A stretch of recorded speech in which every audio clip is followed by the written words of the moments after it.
সমগ্র বাউল সম্প্রদায়কে যেখানে পাবে সেখানে মারতে হবে, তাদেরকে দেশ থেকে বিতাড়িত করতে হবে।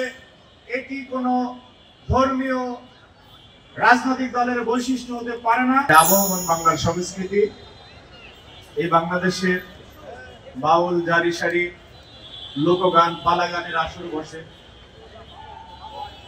এবং আমাদের লোকজ শিল্পীরা আমাদের প্রাত্যহিক জীবনের সুখ দুঃখ, আনন্দ বেদনা, সামাজিক বিভিন্ন অবক্ষয়, সুফিবাদ, ভাব দর্শন, বিভিন্ন বিষয়ে গানের মাধ্যমে বাণী প্রচার করে থাকেন। এই বাংলাদেশ হাসন লালন রাধারমণের বাংলাদেশ, যেমন পীর ওলিয়া উলিয়ার বাংলাদেশ, ঠিক তেমনি এখানে অজস্র মরমী সাধক এই বাংলার মাটিতে জন্মগ্রহণ করেছেন। তো সাম্প্রতিক সময়ে আমরা দেখেছি যে বাংলাদেশে একটি পরিকল্পিতভাবে অস্থিরতা তৈরি করার জন্য যে কর্মযজ্ঞ চালানো হচ্ছে। আমরা যদি মনে করি যে বাউল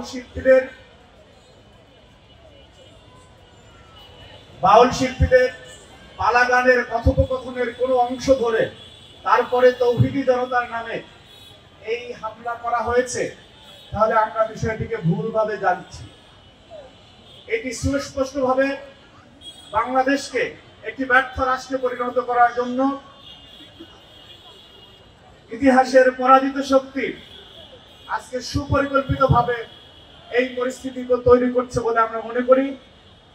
কারণ বাউল হোক অথবা অন্য কোনো পেশার হোক, সাংবাদিক হোক, বুদ্ধিজীবী হোক, বিশ্ববিদ্যালয়ের শিক্ষক হোক, ব্যক্তিগতভাবে বক্তব্যে কথোপকথনে যে কারো ভুল হতে পারে, সেই ভুলের জন্য তাকে প্রায়শ্চিত্ত করতে হবে, অপরাধ করলে তার শাস্তি হবে। কিন্তু সমগ্র বাউল সম্প্রদায়কে যেখানে পাবে সেখানে মারতে হবে, তাদেরকে দেশ থেকে বিতাড়িত করতে হবে। এটি কোনো ধর্মীয় রাজনৈতিক দলের বৈশিষ্ট্য হতে পারে না। এটি এক ধরনের ধর্মান্ধ উগ্রতা বলে আমি মনে করছি।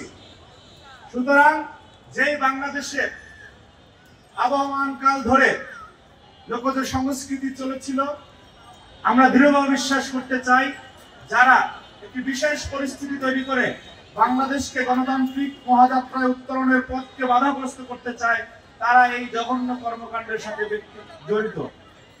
আমি যে এখানে দাঁড়িয়েছি, আমি ছাত্র দলের একজন নেতা। আমার কাছে মনে হচ্ছে যে এইটাকেও একটা মিস ইন্টারাপশন দিতে পারে, যেহেতু অপতথ্য অপপ্রচারের সংস্কৃতি চলে, যে আমি মনে হয় ইসলামের বিপক্ষে দাঁড়িয়েছি। আমি মুসলমানের সন্তান। বাউল জারি সারি যারা গায় তাদেরও প্রত্যেকেরই ধর্ম আছে, কিন্তু কোন ধর্মে কাউকে এই ধরনের লাইসেন্স দেওয়া হয় না যে আপনি ইচ্ছা মতো কাউকে পেটাবেন, সমাজ থেকে বিতাড়িত করবেন। বাংলাদেশে সকল ধর্মের, সকল মতের, সকল পথের মানুষের জন্য নিরাপদ আবাসভূমি হবে বাংলাদেশ।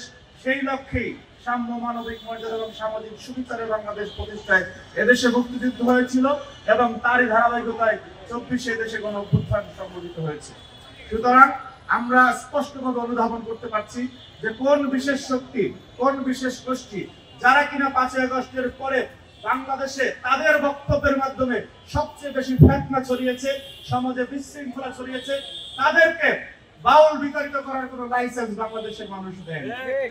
সুতরাং তারই প্রতিবাদে আজকে এই যে প্রতিবাদী গান অনুষ্ঠিত হচ্ছে, সেখানে আমি ব্যক্তিগতভাবে একজন সংস্কৃতি মনা মানুষ এবং সমাজের সচেতন মানুষ এবং বাংলাদেশপন্থী একজন নাগরিক হিসেবে আমি সংহতি প্রকাশ করছি। সবাইকে ধন্যবাদ। আমরা বাংলাদেশে এই অরাজক পরিস্থিতি তৈরি হতে দেব না, ইনশাআল্লাহ।